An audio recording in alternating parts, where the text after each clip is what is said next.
Yo, D, bust a move, man. I was on my way up here to the studio, you know what I'm saying? And this brother stopped me and said, yo, what's up with that brother rap critic? He swear he nice. I said, yo, the brother don't swear he nice, he knows he's nice, know what I'm saying? So, D, we got a feeling you're turning into a rap critic, man. Now, remember that line you was kicking me on the way to LA Lualton, Queens, when we were in the car on the way to the shop? Well, yo, right now, kick the bass for them brothers and let them know what goes off. What goes off? Well, Birdie dropped down and I've got a piston.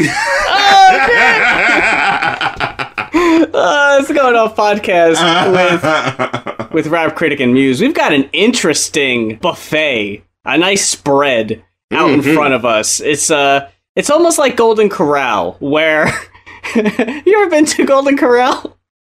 Yes, I have. Oh, okay, so we're in the same boat of having that experience under our belt. It's going to a place and just letting the food and fat wash over you. You know, that sort of experience, you know. So, I don't know about you, but the two albums we've got this week, you walk in, smells nice.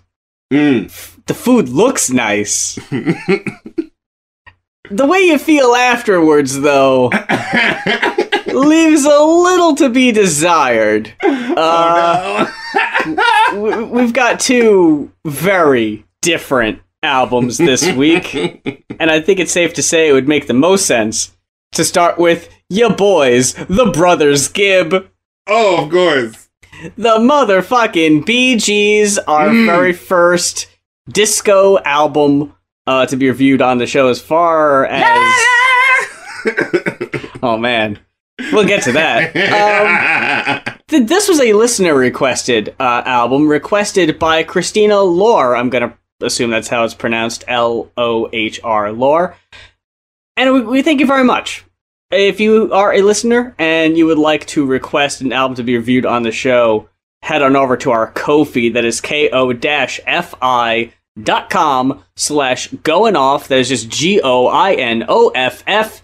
And for a one-time $40 pledge, you too can request an album to be reviewed on the show. And if you want to splurge a little bit and you got some music you've made yourself, we'll review that shit for $50. So head on over to the page for details. But in the meantime, we've got the Bee Gees and the Children of the World from, was it 76? What a weird hippie-sounding title for a decidedly not hippie album. And the album art is weird, too. They're in, like, leather jackets. They almost look like bomber jackets. And you know what I think this is? Like, as I was listening to this, I mean, not to spoil it too soon, but, like, as I was listening to this album, it kind of felt like, yo, this is, you know, like, I'm listening to it for the first time, right? And I've heard Bee Gees songs. We've all heard Bee Gees songs. They're, you know, antiquated, you know, like, fixtures in time at this point. Like, it's kind of even hard to judge some of the, like, really big hits, you know? Because it's just like, what do you say? You know, these are, like, quintessential sort of texts of pop music in a way. But it's like, just listening to, you know, a whole album of theirs, you know, without just the big hits, like one or two of the big hits, you know what I'm saying? But like just diving into their music, you immediately get the feeling of like, you guys aren't saying anything, are you? This ain't this is pop shit, ain't it? Oh, you know? yeah. And it has the veneer of like the 70s sheen, so it has that like dad rock respectability that it feels like should be given to it. You know what I'm saying? But like when you're really listening to what they're saying, it's just like, you guys aren't saying anything. You're just trying to sound like the Flower Power shit. You know, you're just leeching off of that aesthetic, you know? I know the Bee Gees, they didn't start out like this. They started in the fucking 60s, I want to say. They got a really early start. And the disco shit wasn't what they started out with or ended up with. It was just kind of what they're most known for. Because when you score one of the most popular or notorious, infamous movies of the time, not necessarily best movie of the time, it's just kind of well known. Though, you know, it is a cult classic, Saturday Night Fever, and it is still the best-selling movie soundtrack album of all time. And you're like 2/3 of the soundtrack. You kind of get lumped in. You're tied into it, yeah. This is right after Saturday Night Fever. Even so, The first track is actually from the Saturday Night Fever soundtrack, You Should Be Dancing. I don't think any other song off the album was in the movie, though. But the album does have its fair share of disco.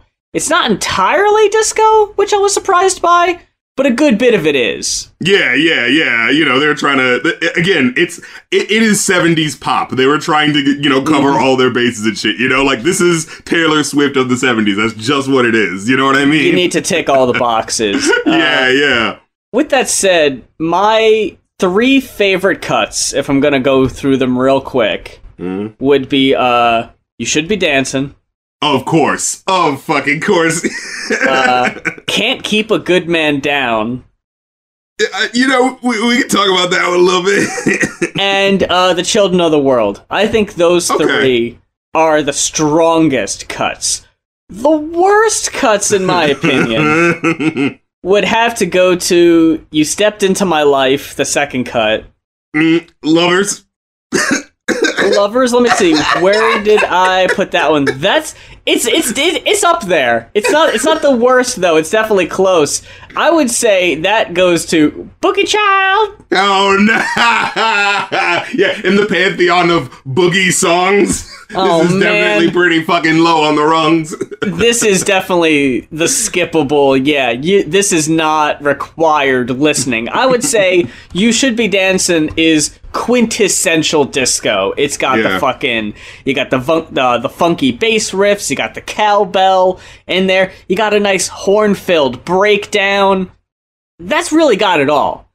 But for me, and I'm not sure which Gibb brother it is, but the one who has like the voice you associate with the Bee Gees, that the goat voice, yes.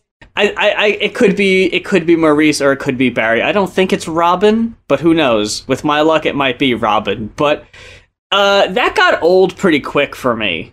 Yeah, I thought it sounded fine. You don't get used to it. No, I think it worked okay on You Should Be Dancing. It didn't. I didn't hate it, but it didn't bug me too much. When it continued on You Stepped Into My Life, though, and Love So Right, I was like, all right, we need to mix this up a little bit. You've got 3 dudes in the group, right? Why am I constantly hearing this one fucking voice when it is not one size fits all? It does not work for every situation. Yeah, and like I said, like the first track, absolutely explosive. Like it is still, you know, just as good as you remember. Everything after that really is like, you gotta want this sort of stuff to like it. You know what I mean? Like you had to be there in this era. You Stepped Into My Life with, like, immediately is like the step down of like, this song has like, is more repetitive, doesn't have, you know, the lines aren't as catchy. You know what I'm saying? Like immediately they're falling into these like bad songwriting traps, you know? That was a very repetitive cut, and I can deal with a song being repetitive, but a big problem with this album, in my opinion, is that while some cuts are super funky and they definitely had me vibing, like even some of the weaker cuts, I could still give them props on, like, you know what, I was definitely still moving a little bit because you had me there musically. Some of the tracks, though, they seem like they're going for something, they seem like they're building up to something, and then you never get the drop. Yeah, it feels like it feels slightly underwritten in a way. Yeah, it feels like something else that is cooler should be happening next, but it never fully gets there. And that's what I mean. It's like the You Should Be Dancing is like was all the big hits that they had, and everything else just kind of feels like them trying to recapture that in each of these songs. Lovers. Oh my god, I thought that was the worst one. It's not weird. Good. Too experimental. Like, it is not their strong suit with this weird wonky beat that keeps switching times. And he's like, I want to be a part of you and I want to make you a part of me. Sweet inspiration. Oh, we can make it. And it's just like, it just feels like, you know, different ideas. It sounds just like tidal waving over each other in this weird way. Vocally, I didn't mind it too much. The instrumental I thought was pretty dope. But what I could absolutely... You didn't mind your boy in the background, gonna be a party? No. The fucking Muppet voice, that can fuck right off. I got to make you understand. That's what it was. I got to make you understand. That was too fucking goofy. I didn't like that. But that was one of the tracks where I thought the instrumental was okay. So, like, I'll let it live, but man, I'm not listening to it again. And then the songs in particular, Love So Right, and fast forwarding a little bit to The Way It Is, which I definitely got to give a fucking shout out to. It was one of the, we got to bring the fucking mood down a little bit. This isn't your fucking super dancey cut, but just the fucking, like, Elton John vibes I got from that cut. And then it had, like, towards the end, the sax came in all quiet. It was like, I loved the fucking vibe of that. But then again, it's just all build to no drop. Like, they're all missing that one element of just like that epic and they have that sound too, because disco wasn't without this. So many disco cuts around this time have it, where like it's going, and then that last verse, it has that key change and it picks up a little bit and it just punches it with that little extra step. It pushes it over the edge. They never go that far, so it's like, come on. I feel like the closest they get to that is Can't Keep a Good Man Down, though. Yeah, I would say so. The Paul McCartney Wings sort of sound they had going on there, you know, with the harmonies. Love is the answer, but not the question, or whatever fucking weird lyrics they were saying. It was like, oh yeah, but for tomorrow never comes. Yeah. Where it's like, and you know, at first you have that cool little sound where it feels like, oh, what's going on here? What's going on? And then the more you listen to it, the more you're just like, you guys aren't saying anything. You know, where he's just no, you know, you hear the really cool sound, and it reminded me of what's that song? That ba-na-dum, ba-na-dum, ba-da-da-da-dum, Live and Let Die. Yeah. Where it's like, it feels like there's the switch up between, like, it wants to sound epic, but it also wants to sound, you know, like, of the time, and like, you know, you know what I'm saying? And so, you know what I'm trying to get at. No, I was laughing because if anyone's familiar with the song Live and Let Die, it starts off with that very sweet sounding, when you were young and your heart was an open book, and it's all that, and then it's just the bow, and it's so epic, and then all of a sudden the what does it matter to you? And I read up on that. I remember being so confused at first. And they were like, what the fuck was that? And Paul was like, he basically was like, I don't know, man, we were really into reggae at that time, and we just wanted to put it in there. Because that does not fit at all. They were just trying to see what they could get away with, is what it felt like. Are they gonna have a problem if we do a reggae break? No? We're doing a fucking reggae break then. It's in there. Oh, yeah, it definitely doesn't fit. Yeah. But, in this lyric, you know, he goes like, no, you can't keep a good man down when you got a good woman to keep above. No, you can't stand on firmer ground when love is the question. I got enough. It doesn't make sense. Like, and it has the swelling music happening. It feels like there should be an important lyric happening here, and it's just like, wait, what? The lyrics are not their strongest suit at all. It's like, there's really no point in even paying attention to what the lyrics are, and I would definitely say, because I am not letting this track off the hook, that couldn't apply more for the pinnacle of corny fucking Boogie Child, which it's like when Justin Timberlake tries to be sexy, and it's just like, man, don't. But what I wrote down here specifically is disco, especially at this time, was a very black, very Hispanic, very gay, very queer genre. Mm-hmm. Yes, and this is white as all of that, fuck. Yeah. All of that wiped away. it's straight white dudes trying and failing miserably. And the funny thing is, the only uniqueness that they can, like, that you can really extract from it, that's like, that is their style, is the fact that they sound like goats. Like, is the fucking cow? Like, you know, what was that one lyric, Love Me, where he goes like, all I ever wanted was to have you turn my sound. I couldn't take it at that point. I really like when they harmonize, and I think they sound really good when you're doing group vocals like that. But definitely. Man, when they're just out on their own, I don't dig it. Love Me was... It's not the worst cut on the album, but it is by far the most generic, forgettable, simplistic 70s pop. Nothing to be remembered. If you transported back to the 70s and the song played 3 times in a row, like, most people probably wouldn't have even fucking noticed, you know? Like, that's how generic it is. I gotta give another shout out to Subway, because it's absolutely, like, an obvious as fuck filler deep cut. Like, yeah, it's like, what? They had no high hopes for this one at all, but I still think it sounds pretty nice. Like... Yeah, like, it's got a little groove to it, you know? Yeah. It sounds more like Shopping Mall than Subway, but I still like it. Again, I was listening to it, I'm like, yeah, this is cool. I'm not sure if this bit fits the mood of a Subway. Like, no one is in this mood when on the Subway. You know what I'm saying? This isn't like Downtown by, you know, Downtown. You know that song with the bossa nova in it. You know, if you're downtown, you're out and about, you're seeing the glitz and the glamour. If you're in the Subway, there's nothing nice happening. It's rats and rat shit, you know, and waiting to get somewhere. Like, when you're in 76 and you're talking Subway, I'm picturing the Warriors.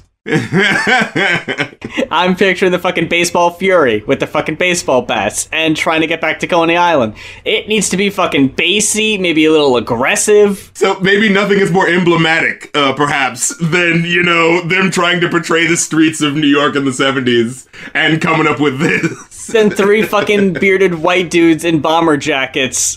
And trying so hard to look like, nah, but we're still cool. And look, like, at the time, though, they probably were one of the biggest fucking things, especially off the heels of that movie, so I'm sure this album did well, but it's very hit or miss. Overall, I got what feels like a generous 3. Like fighter pilots. What is that look they're going for? The children of the world. I didn't really talk about that track too much. I really do like Waiting for the sun or something like that. I don't understand the image you're trying to go for, though. I don't get it. Like, the lyrics they're saying is just like generic shit. Like, wait, let me pull up the lyrics for a second. Hold on. Watching every day go by changes my life, changes your life. Keeps us all anticipating. And you're like, okay, all right. I'm not sure that meant anything, but okay. Ooh, we are searchers of the truth. Every man's a boy deep down. Gotta say it how you mean it. There ain't no easy way. And I was like, what is... Okay, we're all right. You know, what does any of this mean? Yeah, like, but maybe go to like a bird in the wind, like a tree in the storm, like a breath of a child from the moment he's born to the very last day when the curtains are drawn. We are children of the world. Like, you just described life in general. Life as told by the Bee Gees. Yeah, like, that's the most fucking generic. Like, you guys understand what I'm saying? And this is them trying to do, like, the deeper hippie sound, you know what I'm saying? This is the fucking 70s Coca-Cola commercial where they're fucking, if I could buy the world a Coke and keep it going. This is that, like, as an album. But going on to this week's newer album, we've got ADHD by ya boy, Joyner Lucas. I'm skipping every skit on this motherfucker, 'cause I cannot be bothered. Did you not listen to them at all? No. I listened to to half of the first one, and I made the decision that they were absolutely not worth my time. Just to head this off of the past now, as you were listening to the album, did you notice a very weirdly anti-drug stance, but in a way that was like made you feel uncomfortable in the songs? The only part of the album where I got that feeling was where he said he would line up all the kids who were addicted to drugs and like get them into rehab or something, like force them into rehab, pretty much. Yeah, like this I thought isn't that your sounded Eminem weird. line. This isn't your, take some kids from Columbine and put them all in line. Like, Oh shit! Yeah, no. he's trying to flip it, but like, to make it positive. You know what I'm saying?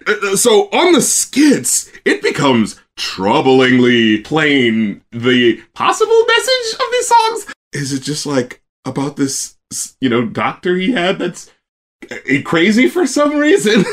Like, this is a very strange turn of events. Like, I remember Eminem did something like that, but the punchline was he was in a nightmare and the doctor was telling him to do all the things that made him addicted in the first place. You know what I'm saying? Like, so that way it makes narrative sense. But here it's just like, and then halfway through the album it comes back again, where, like, he's like, hey, I was a little rude to you before, I'm sorry, but this time we're gonna talk about, the drugs that you should be taking, and maybe you should take these type of drugs, maybe you should take cocaine, it's okay, because I'm prescribing it to you, and it's just like this weird feel like, are you trying to say that, like, doctors are just trying to, like, whoa, what is happening here? You know what I'm saying? And then it leads into the ADHD song where he's talking about, like, fuck medication and I don't want to be taking it, and, and it's just like, what?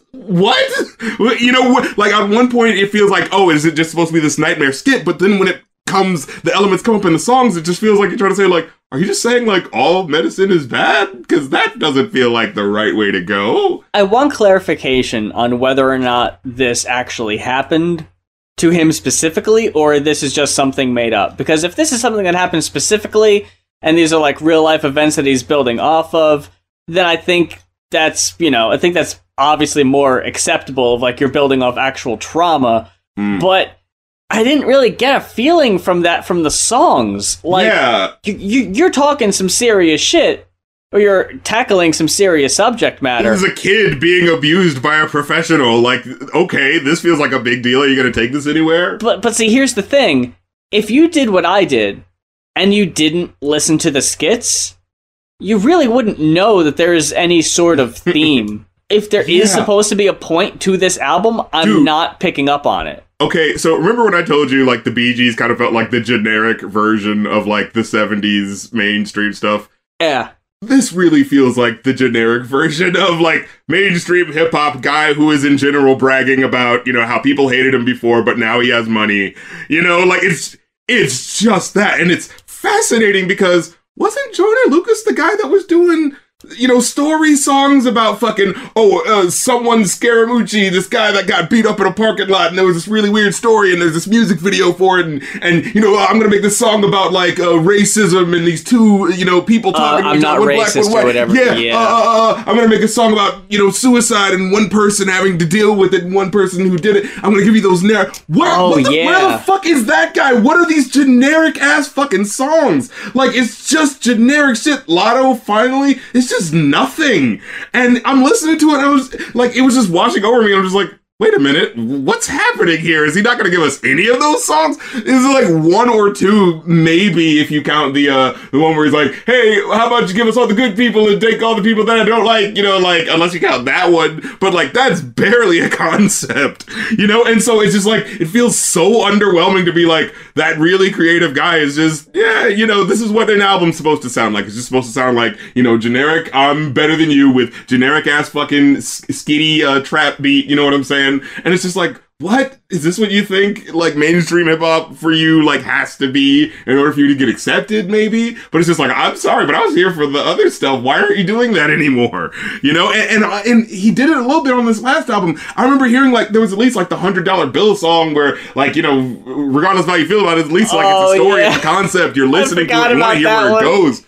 Yeah, but with these songs, it's just, like, it's just, like, the same song about how, I'm rich now, and my son, I can get him whatever I want, but I'm not happy about it, and I'm just fucking bitches. I don't really care, though. And it's just like, that's all you had to say for an hour? A solid fucking hour? And the album's called ADHD. You got songs called ISIS, songs on here called The War, and you listen to them, and it's just like, oh, okay, it's not really that epic. You know what I'm saying? It's just like, what's happening here?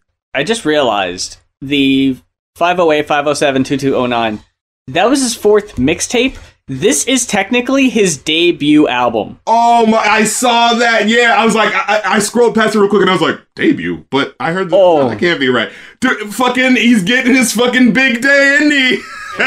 This is the fucking chance all over again. Oh no. What is it with these terrible fucking debuts? Okay, look. Chance with this album, I might be alone in this. I feel like I might be alone in this from the fucking general reception of the album. I fucked with I Lied so goddamn hard. I gave that track a 5, dude. No, that was glittery. That was a glittering 5. I gave that shit. Non-stop, unrelentless fire. Track 1, yes. Wow, holy shit. And then honestly, ISIS, that song wasn't too bad. Those are the only cuts I liked. Dude. Yeah, I couldn't believe it. And as I'm listening to, like, you know, because the first song is called I Lied, and it flips the sort of typical thing you hear in a rap song on its head, right? Where it's just like, oh, you know, I got a whole bunch of money and I kept it real, you know, I'm with my day ones and all that sort of stuff. No, this song is him going like, you know, I said I was going to stay true to myself, but oh shit, I lied. And now I'm looking in the mirror like, oh God, what did I do to myself? You know, I killed the old me. I'm like, this is awesome. Like, you know what I mean? Like, I prayed to God and I said that I would stay true and I lied. Like, oh man, it's so fucking dope. Everything about that cut, I really, really, really, really like that one. And whatever about Logic. Dude, fucking ISIS. Oh my God. I'm listening to, I remember when the music video came out and I just kind of felt like, it felt like it should be the third collaboration they've done, you know, where it's just like, these aren't really as good anymore. And it's just like, oh, this is supposed to be like the first one. This is supposed to be the big makeup, the big, you know, hey, you know, gather around, we're all back together again. He came with this generic shit, and fucking Logic sinks it. No, his verse is worse. Like, I didn't like him on that one. Like, yeah, like, I'm not caring about anything this guy is saying, and yet it's supposed to sound so epic. You hear the big, like, you know, fucking frantic keys playing, and he's like, attention deficit disorder is better known as ADHD, is a mental disorder, and you're like, whoa, oh my God, oh, maybe they're trying to, you know, personify it by this really frantic beat and, you know, the person talking over it. Maybe they bonded, you know, about it, you know, having ADHD and how it affects, you know, their ability to be musicians or something like that. Not really, no, song's not really about that, no. You know, I mean, and they're throwing out fucking, oh, ISIS, kidnapping, like ISIS, but that's not really, they're not really, you know, it's not really about that, you know. Because they're doing the ISIS thing, right? And, you see the music video. I don't know how to feel about that music video. I just got a question. It felt like this was at the end. It's just that, you know, this video was funded, but not, you know, but not, you know, like tampered with by the American government. We just put our stamp of approval. They just wanted to use, you know, the uniforms, you know, like in Hollywood where they just want to use our tech, and we are in no way influencing. You know what I mean? Like it felt like that type of video. Why is this music video so much like the music video for Lucky You, the Eminem song featuring Joyner Lucas? Is that all they can do? We just gotta be surrounded by people as we wear fucking like bulletproof vests and shit. What with this is fucking the connection? Color palette? Yeah.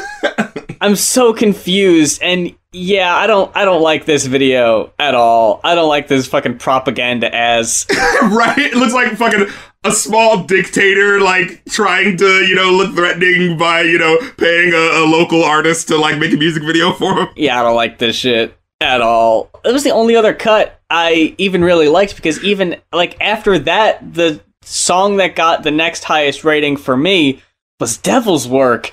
And we're already on a big step down. I don't know what's going on, and I'm going to guess it's due to the producers on the album, because I noticed this listening to the Megan album, Sugar, that if you go from track to track, the way Joyner's vocals sound differs from track to track. Up until Devil's Work, I never really noticed this, but he's got the fucking Sylvester the Cat sound like he's fucking spitting. Yeah. Like, like that. You could feel the you know, the words imprinting on you. And that is fucking nails on a chalkboard for me, so that already made Devil's Work that much harder to listen to. But this one, yeah, the whole point of the track is he's talking to God and he's saying, hey, you took all the wrong people, and I'm gonna let you know the people you should have taken instead of the people you did take. And it's like, his average on this cut of people I would agree with and people I wouldn't. Yeah. It's a pretty mixed bag. Just going through some off the top of my head. He wants Triple X and Michael Jackson back, but he wishes God would take R. Kelly. It's like, okay. So and I remember someone mentioning, it's like, I mean, look, Big Pun was great, but he abused his wife and child. Like, let's not, you know. We don't like that George Zimmerman's walking around. Yeah, okay, I'm with you on that. But then, yeah, why would you fucking... You watched Surviving R. Kelly, but not Leaving Neverland? Like, what did you do? I don't know. It's a bit inconsistent. And, you know, I'm not saying, like, oh, you know, like, not having the idea of, like, hey, we want to bring people, like, back. Like, I understand that. But when you specifically make it and take these people as well, it's like, all right, now you're setting up this moral thing, which, like, makes it even murkier. You know what I'm saying? Yeah, if you didn't go that extra step. I liked his flow on that track, but overall, that was really about it. And the way it ends is so confusing, because it's like, you can at least respect it up to this point where he's like, man, these are the people I like, and, you know, but you took all the people that I love, but you're keeping these people who are pieces of shit. You know, it's the Chris Rock skit, you know, it's like, Biggie dead, Tupac dead, Vanilla Ice still alive, you know, like, and it's like, all right, whatever. But at least he's like going like, God, why did you do this? What, you know what I'm saying? Like, asking God, like, why is the world this way? But then the way it ends is, you took my man from me, that forever hurts, but putting the blame on you, that'd never work. I know this ain't your fault, it's the devil's work. Do. Devil's work. And then it rides out, and it's just like, huh? It's like, what? But I thought the idea, you know, like, at least grapple with the idea of, like, why did it, you know, like, God, like, curse us with this? But then to go like, no, it wasn't your fault. It's just the devil. Yeah. It's like, but don't you... But God made everything. You know what I mean? Like, at least grapple with the question. But it's just like at the last second, he's like, but I was totally on God's side the whole time. You know? It's just like, but were you? I thought you were questioning. You know what I mean? Like, at least, like, go all the way with it. You know what I'm saying? Like, don't fuck around with it. Do it expeditiously if you're gonna have that fucking questioning thing. Like, at least when Hobson did his shit, like, he went all the way with it. And when there was that doubt, like, he was honest about it. You know what I'm saying? But this just feels like the sort of like, oh yeah, the resolution is supposed to be that God is right, and it was actually the devil doing it this whole time. And he spent all this time on his fucking moral high horse to only feature Chris Brown on a track later. Like, and Fabulous? Yo. Come on, dude. It's just like, I don't even need to point that shit out, but... I ain't gotta say it. There's something to be said there, I think.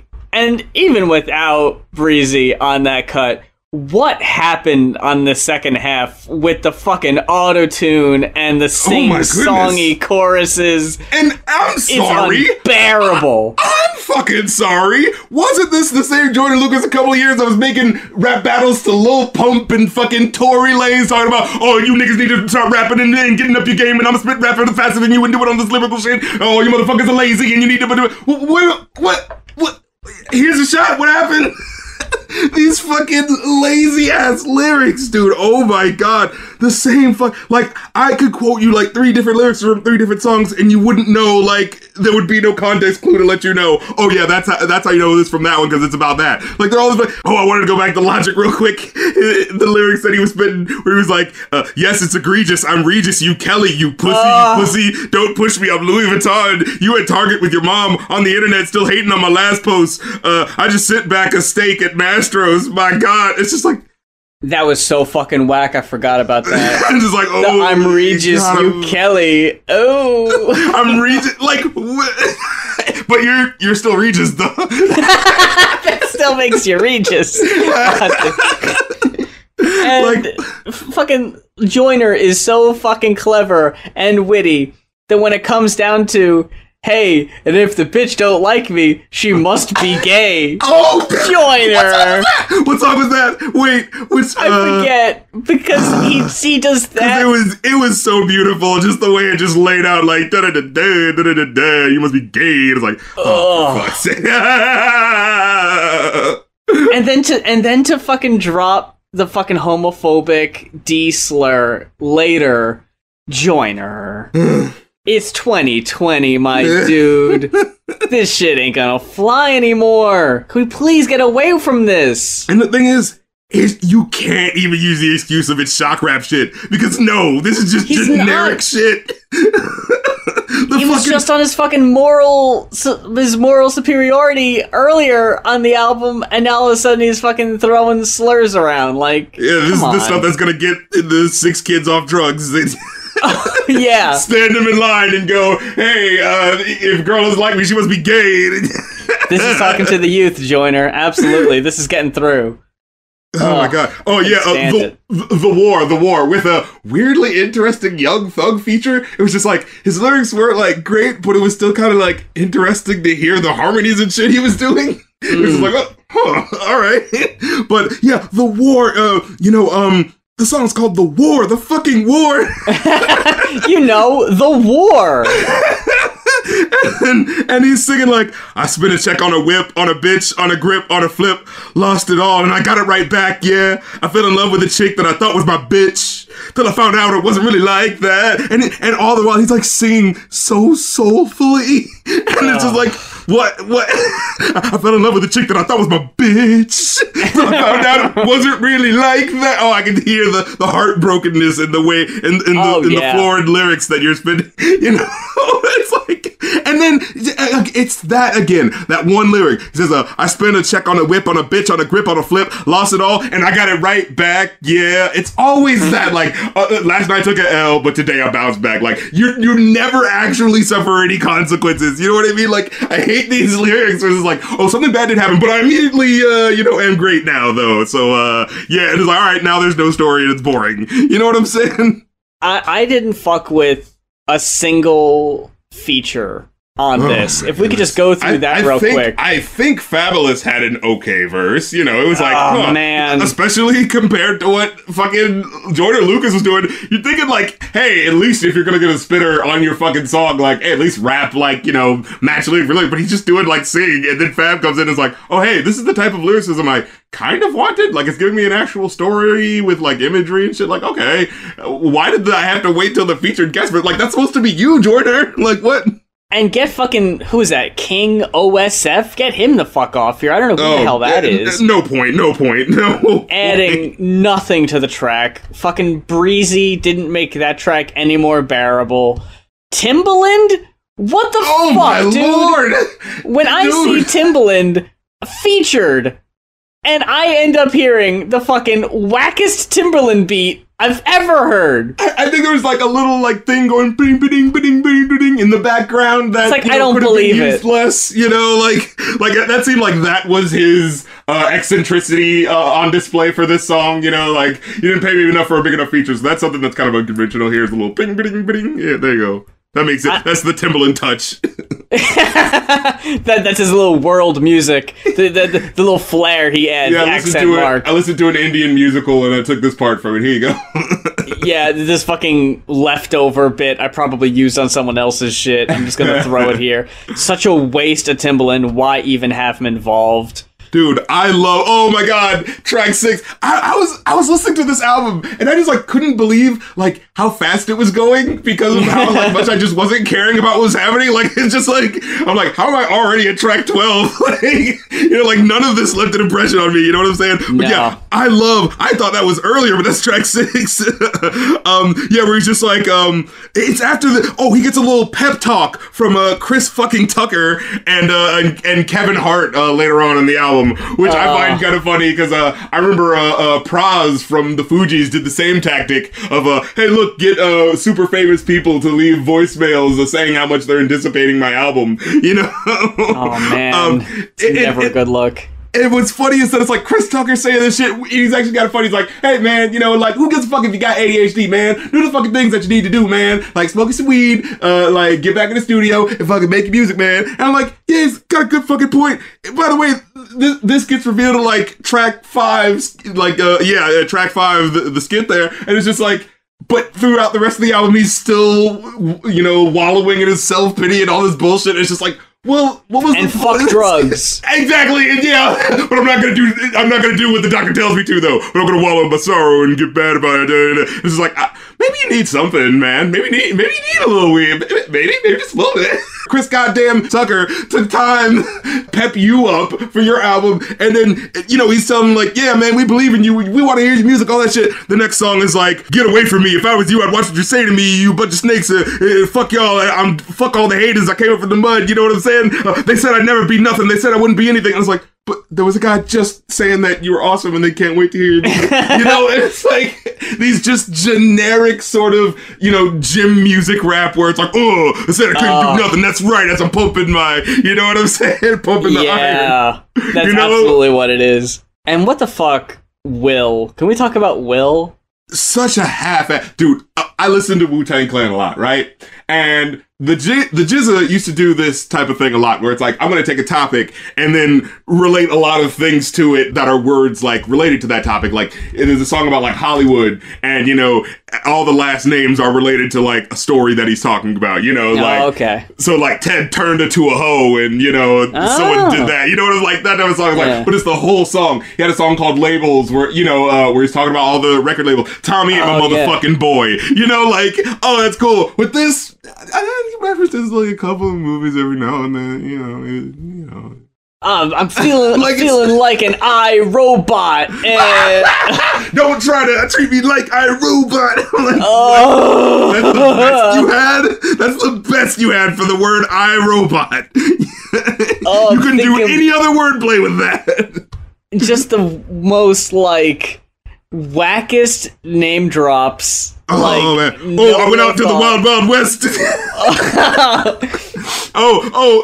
Dude, just the way he does it. Yeah, me and my homies forever strapped. We roll up on him like Men in Black. So creative. I think I done made a mess. I'm out in Cali with a vest. That's that Wild Wild West. It's just like nothings of references here. You know what I mean? I was thinking they cannot control me because I ain't no iRobot. Yeah, that's what I ain't no Come on. If you have an admiration for Will Smith, I get it. Maybe he's not the dude to fill a whole song of references to, though. Because you kind of run out pretty quick, honestly. I mean, did he even say Independence Day? He left a lot out. He missed a lot of... Kind of like, come on. He missed a lot of opportunities. He probably could have made a hand cock joke, like Hancock. I'm saying, like, I don't know. I got a 2 for this. How about you? I got a 1 rounded up. Ooh, wow. Like, dude, I was legit looking at these tracks. Like, I was just realizing in real time, like, it's just like, I don't care about this song. I don't care about this song. I don't care about... It's like, because they're all the same, dude. These are all the fucking same song about how everyone's doubting you, but you're totally gonna do it, though. It's like, yeah, we heard it. This was disappointing. Good lord, like, dude, I was really surprised by this rating. Like, yeah. when the number of, like, you know, the rated number of songs, like, is less than the number of tracks, like, ooh, that was, you know what I mean? Like, the added number of, like, rated songs, and then when I have to divide, it's like, oh, I'm getting less than 1. Uh-oh. You know? And it's like, and to be generous to round it up, because it's just like, there is nothing special here. And it is baffling, dude. Like, even if you were to go like, hey, maybe I can't do all the story-driven rap songs, I can't do all that deeper shit because I'm on a, you know, mainstream, at least have some fucking flair to it. Like, none of these songs feel special, or like there's one song, I think it's the Lotto, where he in no way sounds like he won the Lotto. Like, it's still the frontin' like I'm hard and I don't care sort of, you know, thing, so you can't even enjoy that, you know what I mean? Oh, I completely forgot about this track, but can I just talk about how much I fucking hated the love, love, love, love, I love. Oh, yeah, love, I love, yeah. That was the fucking worst, dude. And that was after the track where Chris Tucker's hyping him up and going, "Hey man, you need to drop these drop the fucking heat on these motherfuckers." And the hook that you're giving us is, "I love work." That's you giving him this work.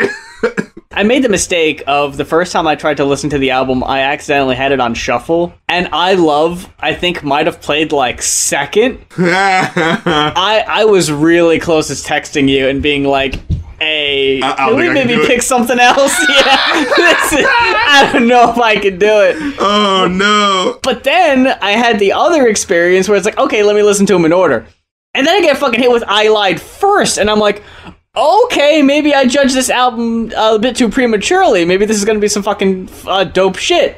It's like, no, you're wrong again. Got your fucking hopes up, dude. Oh, Goldmine. Yeah, one of the goose eggs. Yeah, that was the one where he, so this is the track I was talking about where it's like, it sounds like he should be celebratory and all that sort of shit. But like the lyrics are like, show up to your door like the Avon lady. I could be the GOAT, but the hate won't save me. If niggas hate me, then they hate Tom Brady, which, what? How does the transitive property of hating you mean that they hate Tom? I don't understand.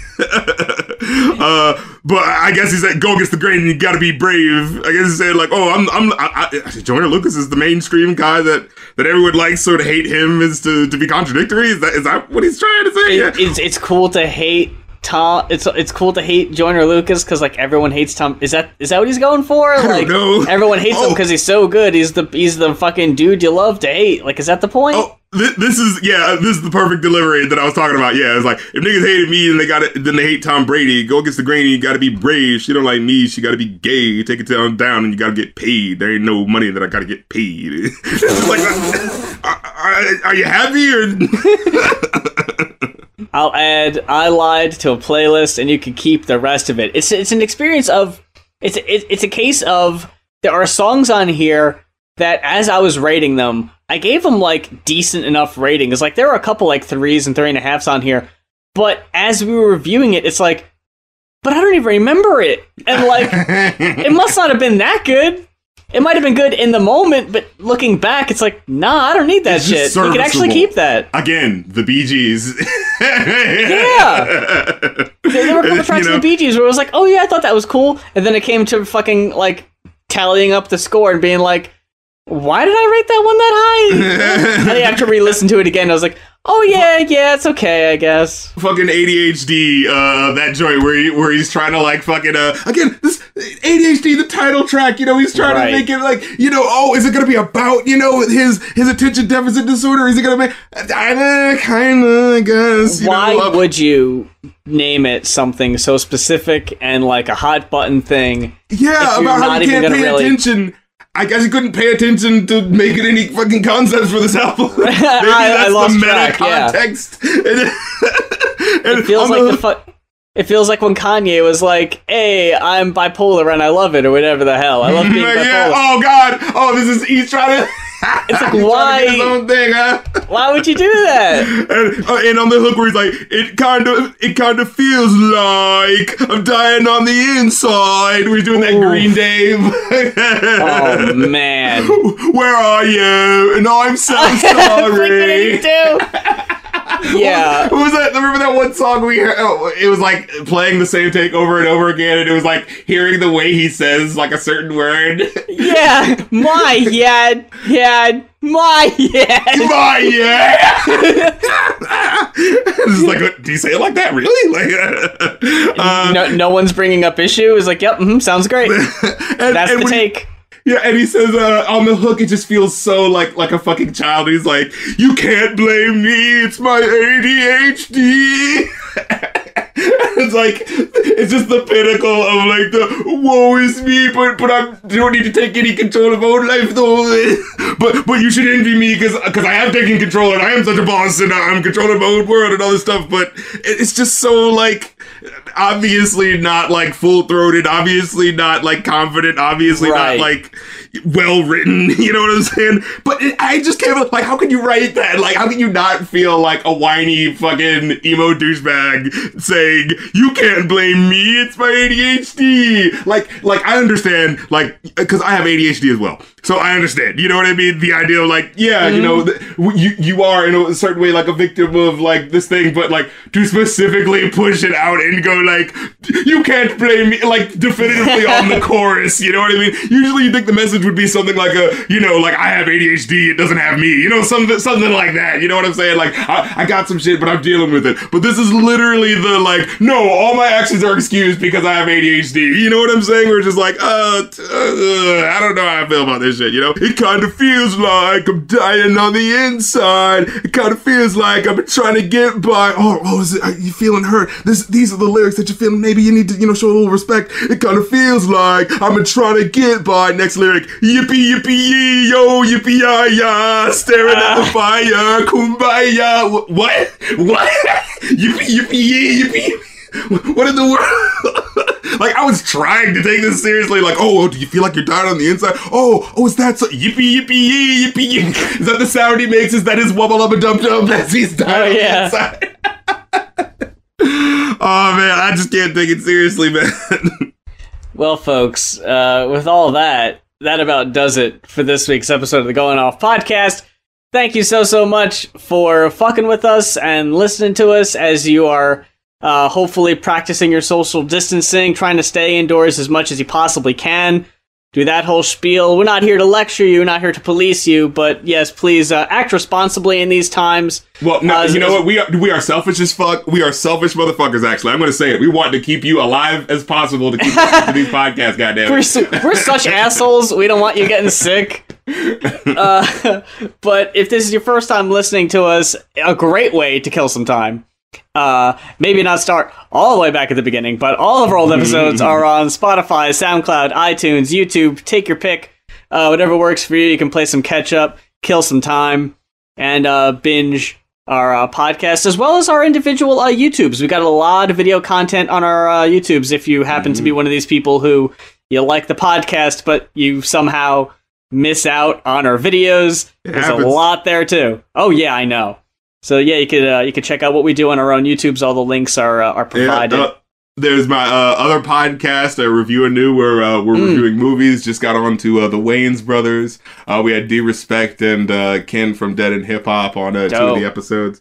You know, so we're gonna keep going on with that.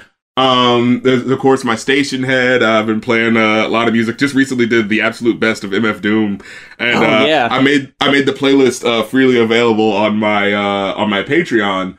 Oh, cool. And a whole bunch of people like went in and like listened to it. And I was like, oh snap! All right, yeah, I'm gonna start doing more of these. You know, doing shit to keep people entertained, you know? And I also just kind of like that anyway. Like, you know, I find that a fun challenge for me to like be like, ooh, let me get this artist to give you like what I think is like the best of their best. Like, you know what I mean? If you want to be like, what is the quintessential, like, yeah, that's everything I'd want to listen to that would define this artist if you don't know about him. You know what I'm saying? Like, don't you kind of feel like those best of CDs of the past kind of did they did a bit of a disservice, right? Like, they were only giving you like the hit songs, you know? They were giving you the cult classics, you know? You always had to, if you were going to buy the greatest hits, you almost always had to buy one or two other CDs to get all the songs you wanted, because maybe that was by design too, to make you buy the CDs. They're not going to put all of them on there. But yeah, your idea of what an artist's best song is compared to what like the label would say is gonna differ from time to time. And I think it's kind of cool just in general to be like, hey, here are the songs that they were never going to get played on the radio, but you know, they probably should have because they're really good. Like, right? Don't you ever get that feeling like when you listen to your favorite artist and you're like, that was the hit, and you know, this song probably would have been like a bigger hit if the label or whatever mechanics that were at the time were just like, no, it has to be the generic love song. It can't be you know what I mean? The interesting one. I've said this on Twitter before, and if you're already a fan, this isn't news to you. It's preaching to the gospel. But for people who just like generally like pop music but haven't really listened to much Carly Rae Jepsen, you would only think like Call Me Maybe was the big hit, and then there was one radio single off the second album. But yo, all of Emotion is like radio ready pop bangers. Just take your fucking pick. They're all great. Same with the most recent album, Dedicated. Like, no radio play, but dude, like, you're missing out if you just just, I don't want to say generic, but like just kind of like carefree bubblegum pop shit, and you want to have some fun. Yeah, just shit for your fucking vibe to a fucking mood on disc. Just at your one man house parties. Yeah, but like you wouldn't know if you just listen to the radio because they only play, a couple tracks. Like fucking, you wouldn't even know. Like the radio still doesn't play "Juice" by Lizzo. I still don't hear that on the radio. Yeah. Somehow that got completely ignored, but we got fucking "Truth Hurts" instead, and like that's not my favorite Lizzo song. Not even probably in top 5. Like, I think it's okay, but, they're not always going to play what you think. People, like, you don't want people missing out on potential favorite tracks. I think that's a fucking travesty. Can you imagine living years and, like, missing out on music you would have loved just because, like, the wrong people didn't fucking, like, introduce you to it or expose you to it, and you find out about an album? Like, that's happened on the podcast a few times where we're fucking reviewing an album, and it came out like Dalek or something. Yeah, when they like 10, 15 years ago, and we're like, how did I miss this? They don't have your best interest in mind, but guess who does? Your boys, Going Off Podcast. Yep. We've got your back and your ears, apparently. But until next time, for the Going Off Podcast, I'm Muse. And I'm Rap Critic, and you should be staying at home, yeah!